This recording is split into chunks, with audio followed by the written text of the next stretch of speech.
Hey everybody, welcome back to part 2 of my second Lefty guitar conversion. We're going to keep this project going. I'm going to try to get it wrapped up. Today, it is cold out. Yesterday when I filmed part 1, it was 75, 80 degrees. It was really nice. Today, it's 31 degrees and we just had some snow flurries. That's how it is in Colorado. Those of you that are from here or have been here before know that the weather is crazy like that, and it can be a drastic change from day to day. It's just nuts. So that's why I'm kind of bundled up today. It is chilly, and but we're gonna keep going. I'm gonna work on the wiring, and first thing I need to do though, I need to get that new nut ordered. I spent a little bit of time on the Tech website today and looking at the different nuts they have on there.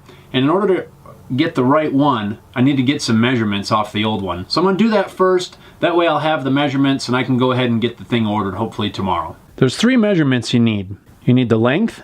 Mine looks like 1.585. You need the width, 0.122. The height, 0.160. And you need the string spacing. For me, this one's kind of tricky to get. You want to measure from the center of the 2 end string slots. Looks like 1.3.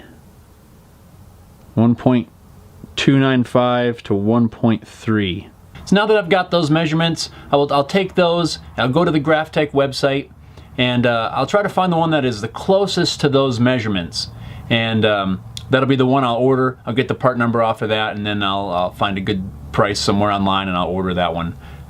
It's really important to try to be as accurate as possible when you're ordering something like that. So really take your time. You can do it with a good steel ruler and get pretty close.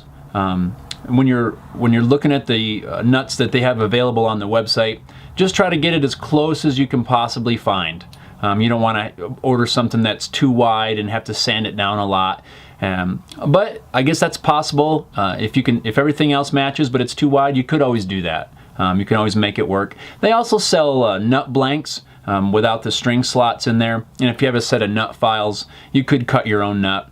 I really don't want to have to do that. But as a last resort, that's definitely a possibility. So now let's get on to the wiring. First part of the wiring I'm going to do is replace these wires on the output jack. So I'm just going to remove these old wires and solder the new ones in place.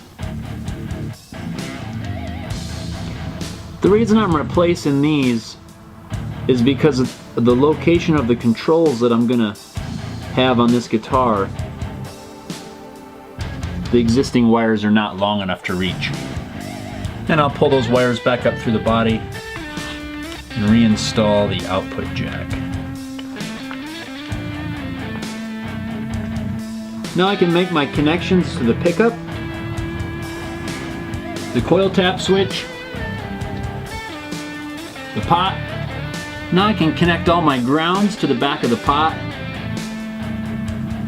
which includes a new ground that will go to the trem claw and a ground that will go right to the copper shielding. Now I'll roughly get everything in place. Feed this wire back through. That's the one that goes to the trem claw. Right now it's an ugly mess. Flip this over. We'll remove the original ground, tremolo ground, and we'll solder that one in place. Now the last connection will just be a little ground. It's going to get soldered right to the copper foil shielding.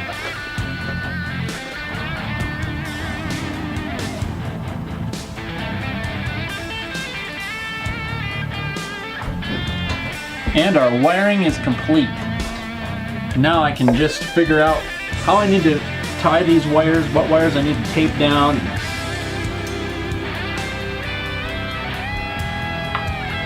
Actually, it looks like everything is going to lay in there really good. I've got one little blob of solder here that's holding up this switch from seating all the way down in. So I'm just going to clip that off just a little bit. There we go, that's better. Now I'm going to put a couple of the pickguard screws back in, and then we can test this out. Sometimes these aftermarket pickguards don't really fit all that great. Some of the holes don't quite line up, and you gotta kind of mess around with it a little bit.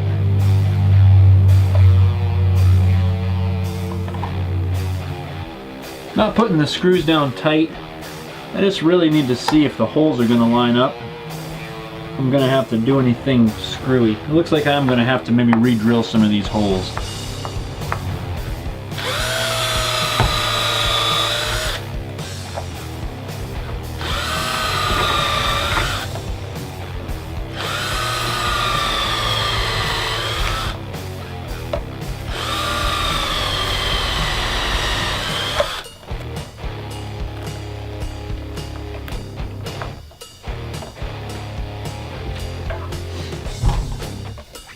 Cool. Again, I don't have all the pickguard screws all the way down in yet. Not worried about that. Tomorrow I will plug this in and we'll test it out. We'll finish getting the pickguard down and get it strung up. Now it's time to test out our wiring, make sure the pickup and the switching and everything's working okay. I've got it connected to a little practice amp here and got it turned on. So we'll just first make sure our volume's all the way up. We've got sound. Both coils of the humbucker. Bring our volume down. It's working. Coil split.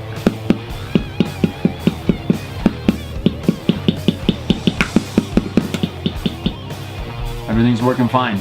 I'm going to go ahead and string it up, and we'll go through a quick setup. One problem I'm having with that nut. Apparently, these Affinity Squires, they have a thinner neck, and I'm really having a hard time finding a left-handed nut that fits this. So to get it set up and actually be able to play it, I'm going to take the nut that I pulled out and just flip it around and put it back in.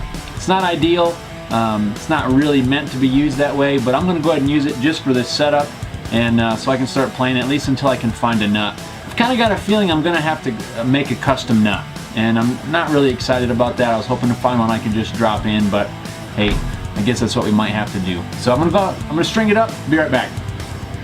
So now I'm gonna set the intonation by tuning it up to pitch perfect and fretting the 12th fret and checking the tuning there. If the tuning is sharp, I need to lengthen the string by bringing the saddle back.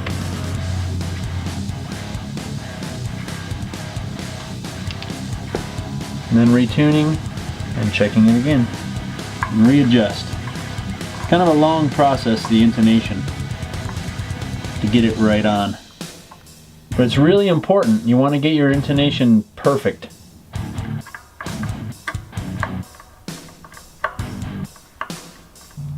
Now I'm going to check the truss rod. Make sure I have some relief in the neck. I'm going to do that by either holding down the 1st fret or putting a capo on the 1st fret and holding on the 13th fret.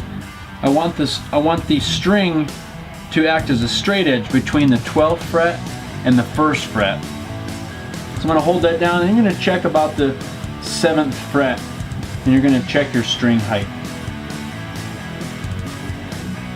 This one actually looks pretty good. I'm not going to mess with the truss rod right now. Might have to fine tune once I start playing it. Now we'll set the action.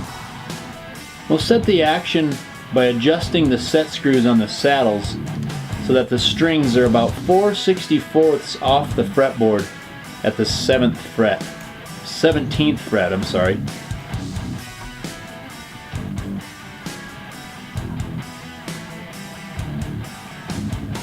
And lastly, we'll adjust the pickup height to be another 4/64 away from the strings. And this one is, in my opinion, subject to your playing style. If you play really hard, you're probably going to want it a little farther away from the strings. I definitely don't set mine to be 4/64. Sometimes it's a little bit close, depending on your tuning, how loose your strings are, how hard you're playing. That one I just kind of eyeball.